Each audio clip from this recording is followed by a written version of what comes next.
Atchison, let me welcome you to the show this morning and to tell you how delighted we are, Dr. Atchison, to have you here this morning. Thank you. Very good. Yeah. And one reason we're so delighted, Dr. Atchison, is that you've got a lot of information that deals with Tennessee State University. You've got a lot of information that deals with your community activities, etc. You've got your name on a large number of buildings scattered throughout Nashville, Tennessee, and you're well known all over. And so what we'd like to do this morning is to do a profile on you, have you to give us some information about your background, your education, and some of the things that were important and eventually leading you to us this morning, and then we'll talk about some other things. But first, let's talk about you through this profile. Well, when you said background, it made me think of South Alabama. I grew up in rural South Alabama, near Mobile and near the Mississippi line. I recall a few days ago, a friend and I were talking, and I said, you know, they didn't have kindergarten when I was in school, but I entered school in the primer. And before you could go to the first grade, you had to spend the first year, 6 years old, in the primer. And we were doing the same thing that is done now, I suppose, in the kindergarten. But I graduated from high school, a small high school where you were nurtured very much by the principal. And I went to Alabama A&M.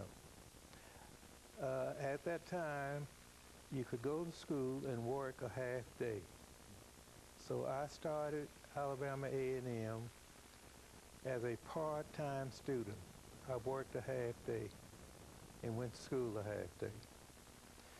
At the beginning of my sophomore year, I had worked all the summer, so I had some extra funds and I enrolled as a full-time student. My money ran out, and fortunately, all of my life, I've had someone to nurture me. The president and how he learned about me, I don't know. I was getting ready to leave school, and his secretary asked me if I had talked with him. I said, no, you know, I don't know Dr. Drake. So she said, go in there and see it. I went in, and he said, he wasn't looking at me, he was opening his mail. Young man, I understand you're leaving. I said, yes. Where are you going? Going home and get a job. What you gonna do? I don't know. He said, I checked your record. I want you to go to school. I have a job for you. And that was my reason why I remained in school and graduated in 4 years. The day after graduation, I was inducted into the Navy. I didn't even have a chance to go home.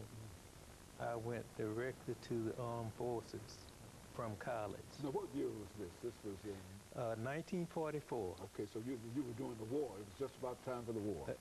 Well, in the midst of it. So I went to Great Lakes,